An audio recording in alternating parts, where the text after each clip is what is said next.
Tax अज का जिहड़ा budget है उसदे विच सब तो जिहड़ा वड्डा पॉइंट है वो जिहड़ा मिडल क्लास या सैलरीड क्लास जिहड़े लोग ने नौकरी पेशा जिहड़े लोग ने उन्हां दे लई इनकम टैक्स स्लैब दा है।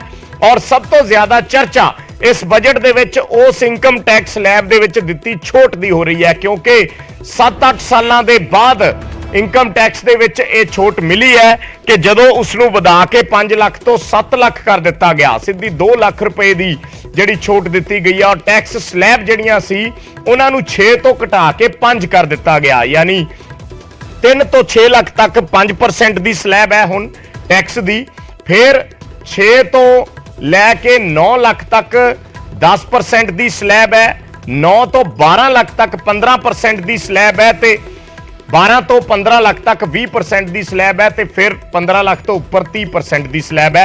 जिस तरीके नाल ये टैक्स लिया जाना, जे मोटे तौर पर असीं दर्शकां नूं समझाइए या देसी भाषा दे विच दर्शकां नूं समझाइए तां जिस व्यक्ति दी साल दी 9 लाख रुपया कमाई है उसनूं 9 लाख रुपया कमाई ते हुण तक 60,000 रुपया टैक्स देना पैंदा सी एक साल दा, हुण वो टैक्स 45,000 रुपया यानी 15,000 रुपया उसका जिहड़ा है वो घट गया। 45,000 रुपया हुण उसनूं टैक्स देना पएगा 9 लाख तक दी इनकम वाले नूं। 7 लाख ते कोई किसी तरह की कोई छूट नहीं है, असीं ग्राफिक्स के जरिए दिखा रहे हैं। टैक्स प्रणाली जो है उसदे विच इनकम टैक्स की जिहड़ी छूट है वो 7 लाख रुपए तक जिहड़ी है वो कर दी गई है। जिस तरीके नाल जो स्लैब्स तुसी मेरे सामने देख पा रहे हो स्क्रीन ते उसदे विच 7 लाख तक दी इनकम टैक्स ते किसी तरह की कोई छूट नहीं है, किसी तरह का कोई टैक्स नहीं है। 7 लाख तक की इनकम ते कोई टैक्स नहीं देना होएगा। और स्लैब्स जिहड़ियां ने उन्हां दे विच बदलाव कर दिता है। 3 तो 6 लाख तक रुपए की स्लैब ते 5%, 6 तो 9 लाख तक की स्लैब ते 10%, और 9 तो 12 लाख की जिहड़ी स्लैब है वो 15%, और 12 तो 15 लाख की जिहड़ी स्लैब है वो 20% जिहड़ा है उस ते टैक्स होएगा। ते उस तो बाद 15 लाख तो उपर दी जिन्हां दी आमदन है उन्हां नूं 30% जिहड़ा है वो टैक्स देना पएगा।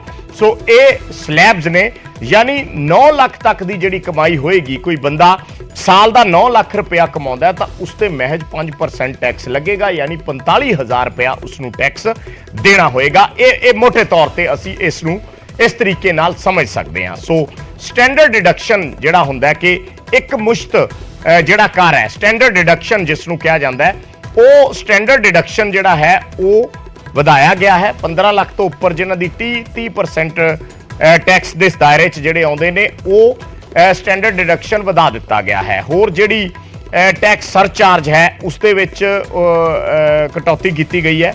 ਸਰਚਾਰਜ ਦੀ ਜਿਹੜੀ ਪਰਸੈਂਟੇਜ ਹੈ ਉਸ ਨੂੰ ਘਟਾਇਆ ਗਿਆ ਹੈ।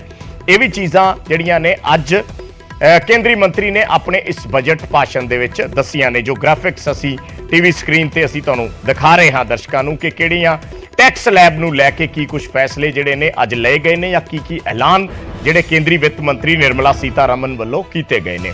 जाहिर जी गल है क्योंकि आखिरी बजट सी मोदी सरकार दे दूसरे कार्यकाल दा, इस तो बाद 2024 आ जाना है और 2024 दे विच इलैक्शन ने करीब मार्च अप्रैल मई इन्हां महीनों के विच इलैक्शन, मई दे विच नवीं सरकार बन जाती है, इन्हां महीनों के विच इलैक्शन चलते हैं।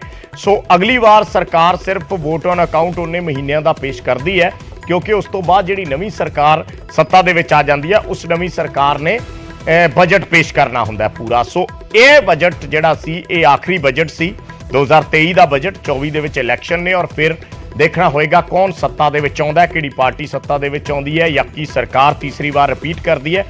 ये सब कुछ इलैक्शनां तो बाद होएगा। कुछ चीज़ां जिहड़ियां महंगियां होईयां ने, सोना महंगा होया है, चांदी महंगी हुई है, प्लैटीनम महंगा होया है जो इस बजट के मुताबिक। इस तो इलावा सिगरेट जिहड़ी है उसनूं भी महंगा किया गया है। सो सोना, चांदी, प्लैटीनम ते सिगरेट आने वाले दिनों के विच इह महंगियां, यानी इन्हां ते जिहड़ा टैक्स है वो वधा दिता गया है। ये चीज़ां महंगियां हो जानियां। बहुत सारे प्रोडक्ट ने जिहड़े सस्ते किए गए ने, साइकिल ने जिहड़े सस्ते किए गए ने, कुछ होर रसोई नाल जुड़े प्रोडक्ट ने जिहड़े सस्ते किए गए ने। सो किस तरीके नाल इन्हां नूं छोटे व्यापारी देख रहे हैं, किस तरीके नाल इकोनॉमिस्ट देख रहे हैं, किस तरीके नाल किसान देख रहे ने, हर एक रिएक्शन, हर एक प्रतिक्रम असी तुहानूं दिखा रहे हैं। हर कोई इलैक्ट्रिकल व्हीकल जिवें असी दस रहे हैं सस्ते किए गए है,